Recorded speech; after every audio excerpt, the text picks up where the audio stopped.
ఈ రోజు మన మిర్యాలగూడ పట్టణానికి రావడం జరిగింది. కావున మిర్యాలగూడ ఓటర్ మహాశయులకు పేరు పేరున విజ్ఞప్తి చేస్తున్నాము. భారతీయ జనతా పార్టీ ఈ రోజు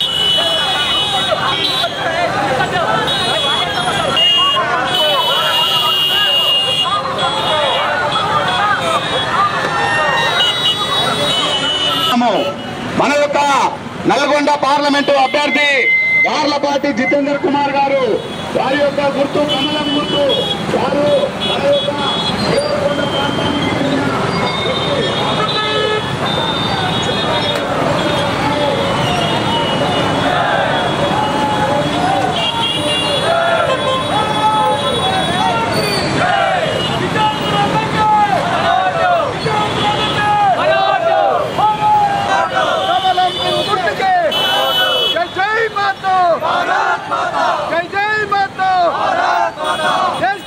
कौन करेगा कौन करेगा हम करेगा हम करेगा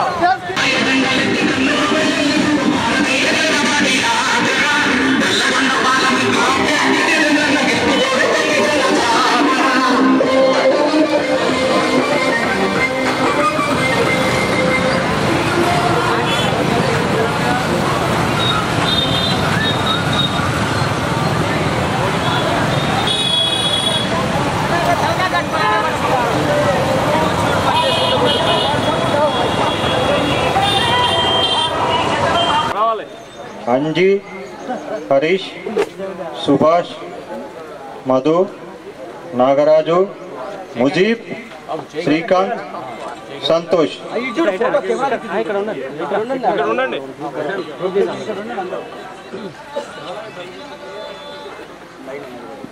भारत माता की, भारत माता की. कमलंपू गुर्तु के, कमलंपू गुर्तु के. नायकत्व जितेंद्र गारी नायकत्व जितेंद्र गारी नायकत्व नरेंद्र मोदी गारी नायकत्व कमलंपू गुर्तु के.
నరేంద్ర మోడీని మరొకసారి గెలిపించాలనే ఉద్దేశంతో దేశ ప్రజలందరూ కూడా సిద్ధంగా ఉన్నారు. ఈ యొక్క దేశంలో భారతీయ జనతా పార్టీ అధికారంలో రావడం ఖాయం కాబట్టి ఇంతమంది ఫస్ట్ నుంచి కూడా భారతీయ జనతా పార్టీకి నల్లగొండ పట్టణంలో పాత బస్తీలో అత్యంత ఆదరణ ఉన్నది కాబట్టి మన అధ్యక్షుల వారు కొద్దిసేపు మాట్లాడుతున్న తర్వాత అభ్యర్థి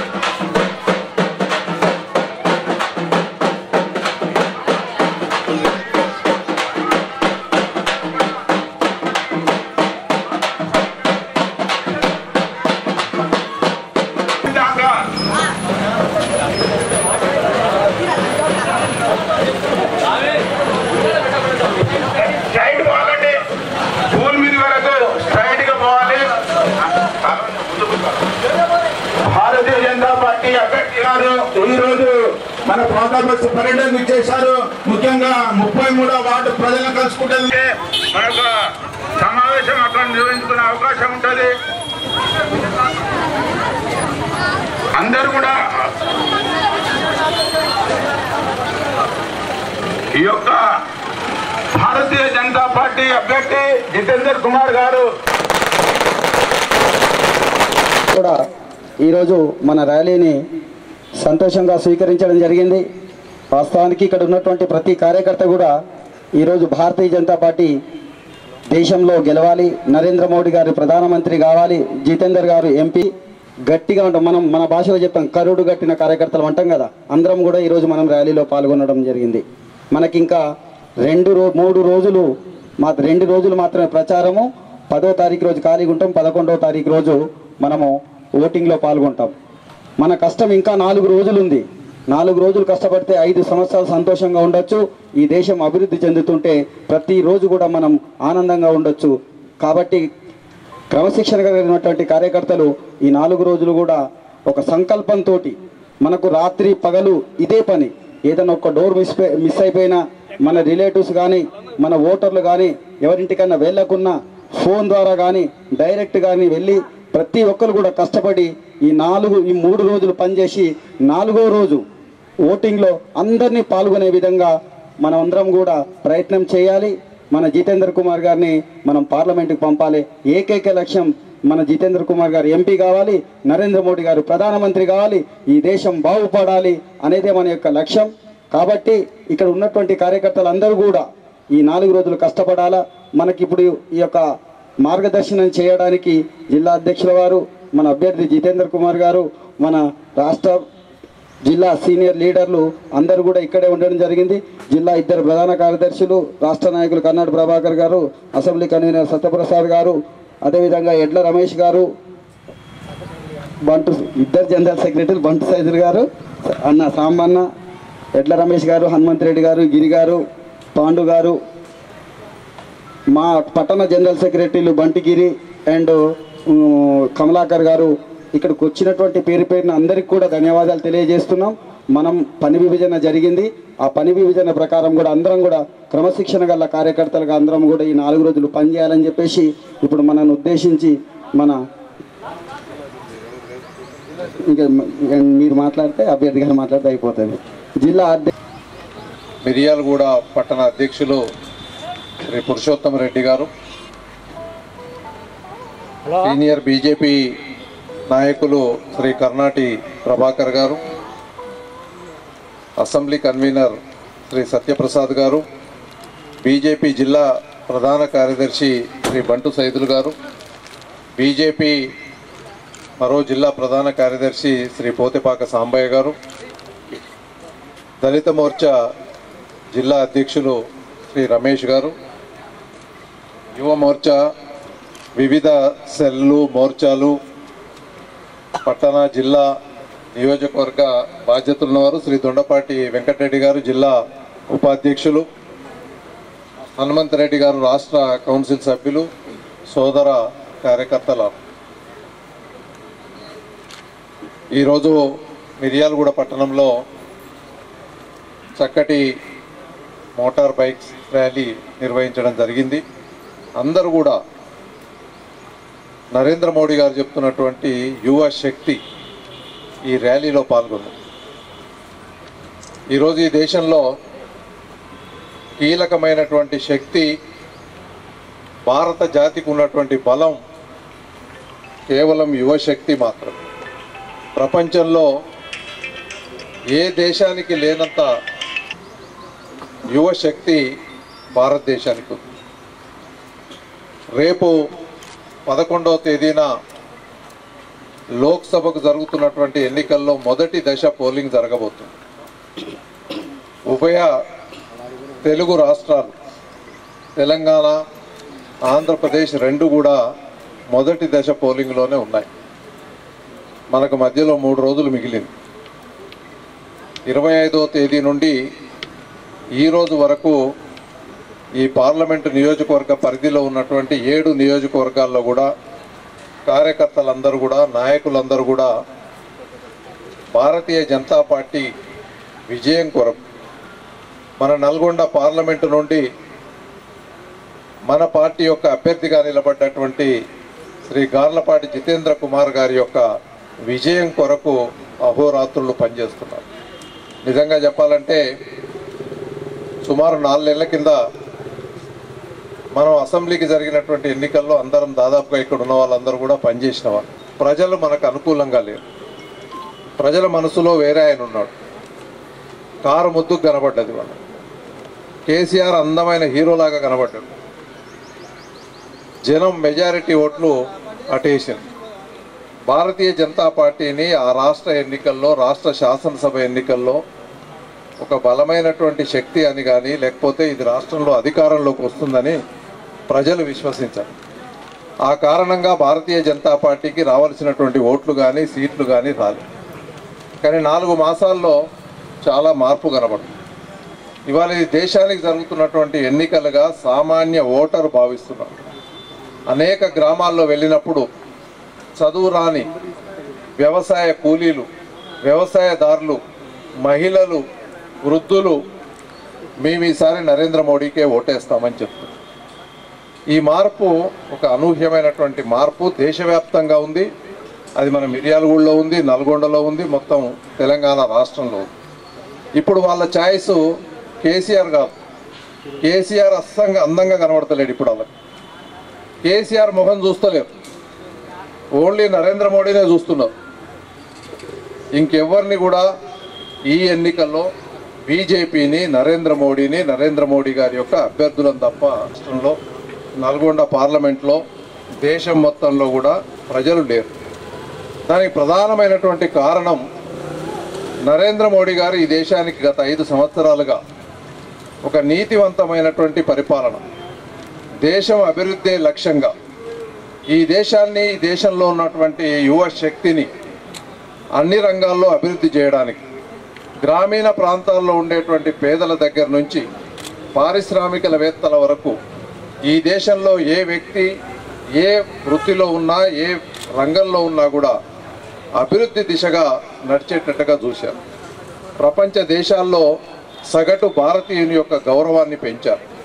ఈ దేశం నుండి విదేశాలకు వెళ్ళినటువంటి భారతీయులు ఎవరైతే ఉన్నారో వాళ్ళు గర్వంగా నేను భారతీయుడిని అని చెప్పుకునేటువంటి స్థాయికి ఈ దేశాన్ని తీసుకెళ్లారు.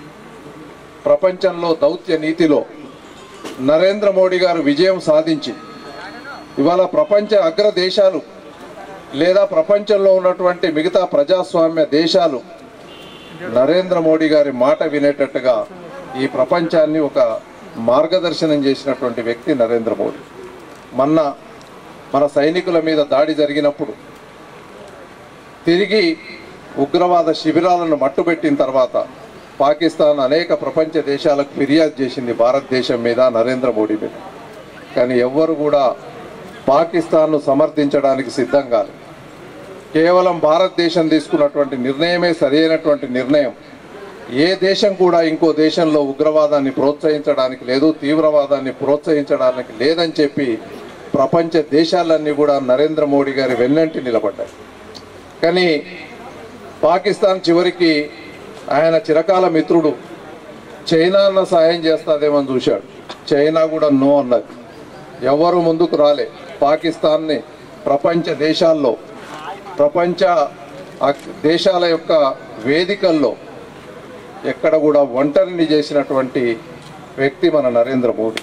ఇవాళ ఒక లక్ష్యాన్ని చేరుకొని మన వైమానిక దళాలు ఆ లక్ష్యం మీద దాడి చేస్తే ఉగ్రవాద శిబిరాలను నేలమట్టం చేశారు. కానీ గతంలో బొంబాయికి వచ్చి తీవ్రవాదులు, ఉగ్రవాదులు సామాన్య జనాన్ని చంపితే రైల్వే స్టేషన్లలో, హోటళ్లలో, పవిత్ర ప్రదేశాల్లో సామాన్య పౌరులను చంపినాడు ఈ దేశంలో ఉన్నటువంటి అధికారులు, ఈ దేశంలో ఉన్నటువంటి ప్రభుత్వాలు, ఈ దేశానికి ఉన్నటువంటి ప్రధాని ఏం చేశాడని చెప్పి ఒక్కసారి మనం ఆలోచించాలి. ఎప్పుడైనా సమన్వయకర్త శ్రీ నూకల్ నరసింహారెడ్డి గారు మరియు ఇతర నాయకులు, జిల్లా నాయకులు, రాష్ట్ర నాయకులు, కార్యకర్తలు,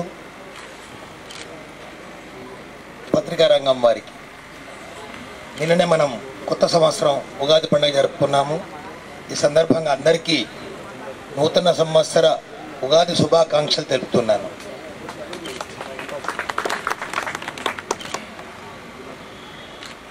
నల్లగొండ పార్లమెంట్ నియోజకవర్గ ప్రచారంలో భాగంగా ఈ రోజుతో మిర్యాలగూడ పట్టణ ప్రచారంతో పూర్తిగా 7 అసెంబ్లీ నియోజకవర్గాలు మండల వారీగా, గ్రామాల వారీగా ప్రతి చోట ప్రజలను కలిసి ప్రచారం సాగిస్తూ వచ్చాము. ప్రతి చోట ఎక్కడికి వెళ్ళినా, ఎంత చిట్ట చివరి గ్రామానికి వెళ్ళినా కూడాను నరేంద్ర మోదీ గారి నాయకత్వంలో వారు ప్రవేశపెట్టిన పథకాల ఫలాలు ప్రతి పేదవారింటికి చేరినవి. కాబట్టి ఈరోజు ప్రజల్లో దేశంలోనే 80% మంది ఈరోజు మళ్ళీ ప్రధాని నరేంద్ర మోదీ గారు కావాలని చెప్పేసి బ్రహ్మరథం పడుతున్నారు. అదేవిధంగా మన రాష్ట్రంలో కూడాను అధ్యక్షుల వారు అన్ని చాలా విషయాలు చెప్పారు. ఈరోజు మన ప్రత్యర్థులైన టీఆర్ఎస్ పార్టీకి పూర్తి ఎదురుగాలి వీస్తుంది. వారు చెప్పినట్టుగా మొన్నటి వరకు నేను ప్రధాని అని చెప్పి కళ్ళకన్నారు మన కేసీఆర్ గారు. తెలుసుకున్నారు ప్రజలు ఎటు మొక్కుతున్నారు, ఏమవుతుందని. ఇక లాభం లేదనుకొని చెప్పేసి రివర్స్ గేర్ వేసిండు. నాకు ప్రధాని మీద ఆశలు లేవు, ప్రధానమంత్రి అవుతానని చెప్పేసేసాని. అంటే మనం ఇప్పుడు ఈ సందర్భంగా మనం అర్థం చేసుకోవాల్సింది అదొక్కటే కాకుండా మన ముఖ్యమంత్రి వర్యులు ఎలాంటి అభ్యర్థులను పెట్టారో మనం గుర్తుంచుకోవాలా. నేనున్నాను ఈరోజు ఈ నల్గొండ పార్లమెంట్ నియోజకవర్గం సంబంధించిన దేవరకొండ పట్టణవాసిని. మాది గిరిజన అసెంబ్లీ నియోజకవర్గం, చాలా వెనుకబడ్డ ప్రాంతం. ఈరోజు కూడా గిరిజనులు ఆర్థిక పరిస్థితులు బాగలేక వాళ్ళ పిల్లల్ని అమ్ముకునే స్థాయిలో ఉన్నారు. కానీ ఈరోజు టీఆర్ఎస్ పార్టీ ఎటువంటి అభ్యర్థిని పెట్టింది, ఆయన ఈ నియోజకవర్గం సంబంధం లేదు, ఎక్కడ వాడు ఎవరికి తెలియదు ప్రజలకి. కానీ మన ముఖ్యమంత్రి వారు ఎందుకు పెట్టారబ్బా ఆయన అంటే, ఇది పెద్ద లెక్కేముంది, ప్రజలను కొనేది ఎంత పెద్ద మాట ఇది, మనిషికి 500 ఇంటికి 2000 ఇస్తే అయిపోతాము అని చెప్పి అట్లాంటి ఒక బకాసురుణ్ణి, భూ కబ్జాదారుణ్ణి ముందుకు దింపి మనం 4 మాసాల కింద మన చక్కటి నాయకులని చెప్పేసేసి ఎమ్మెల్యేని గెలుచుకున్నాం మనం. ఈ ఎమ్మెల్యేలను ఇప్పుడు ఏం చేస్తున్నారు వారు, ఈ డబ్బు పంపిణీ చేసి ప్రజలను కొనడానికి ఒక ఏజెంట్గా తయారు చేస్తారు ముఖ్యమంత్రి వారు. వారి వర్గము, వారి నాయకులు అంతా కూడాను 2 రోజుల ముందు డబ్బులు ఎలా పంచాలా, ఎలా ముట్ట చెప్పాలా, మందు ఎట్లా తాపాలా, ప్రజల్ని ఎట్లా వంచాలా. పార్లమెంట్ మెంబర్ అంటే వారు ఆ స్థాయిలో ఆలోచిస్తున్నారు. ప్రజలకు సేవ చేద్దామని కానీ, ప్రజల వెన్నంటుండి మన ప్రాంతాన్ని అభివృద్ధి చేసుకుందామని కానీ ఏమాత్రం పరిజ్ఞానం లేకుండా వ్యవహరిస్తున్నారు. కాబట్టి మిత్రులారా, మీ అందరికీ విజ్ఞప్తి చేస్తుంది ఒకటే, ఇక 2 రోజుల ముందు వారు ఎట్లా విజృంభిస్తారో, వారిని ఎట్లా పట్టిస్తారో పట్టించాలా. మనకు కూడా పాపం తగులుతుంది, పాపం అంటుకుంటుందని ప్రజల్లోకి తీసుకెళ్లాల్సిన అవసరం ఉంది. వాళ్ళకు తెలుసు ఓటమి తప్పదని.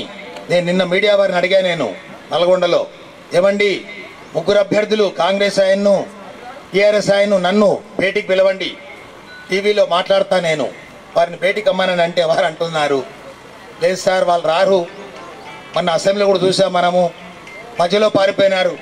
నాకు కావాల్సింది అదే. ఇక్కడ నేను సవాల్ చేస్తాను, వారిని సవాల్ చేయమనండి, వ్యక్తిగతంగా ఎవరు ఏంటి అనేది తెలుసుకుంటాం మనం. అంటే ఎవరు సిద్ధంగా లేరని చెప్తున్నారు వాళ్ళు. మధ్యలో పారిపోతే అప్పుడు ప్రజలకు తెలుస్తుంది కదా ఎందుకు వెళ్ళిపోతున్నారు, ఏం చేస్తున్నారు అని చెప్పేసి. అలా చూస్తే టీఆర్ఎస్ పార్టీ అభ్యర్థి పరిస్థితి అది. ఇకపోతే కాంగ్రెస్ అభ్యర్థి గురించి మాట్లాడుకుందాం. వారు ఒక టీపీసీసీ అధ్యక్షులు వ్యవహరిస్తున్నారు. మా అధ్యక్షుల వారు ఇంతకుముందు చాలా మీటింగ్లు బాగా చెప్పారు. ఒక అధ్యక్షుడిగా ఉండి ఒక కోడి పిల్ల సామెత చెప్పారు.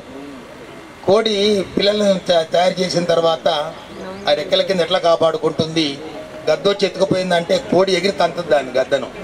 కానీ మన టీపీసీసీ అధ్యక్షుడు ఉత్తమ్ కుమార్ రెడ్డి గారు వారి నియోజకవర్గం మన వెళ్ళా 3 రోజుల కింద హజూర్ నగర్కి.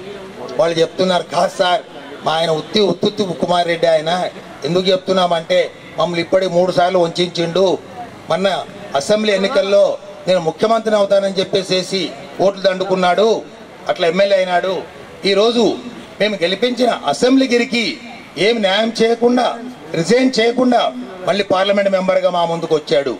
ఈరోజు అంటాడు మా రాహుల్ బాబా ప్రధానమంత్రి అవుతాడు, నేను మంత్రిని అవుతాను అని చెప్పి మళ్ళా మోసం ముందుకు వచ్చాడు. కాబట్టి మేము వారిని చిత్తుగా ఓడించడానికి సన్నద్ధంగా ఉన్నాము.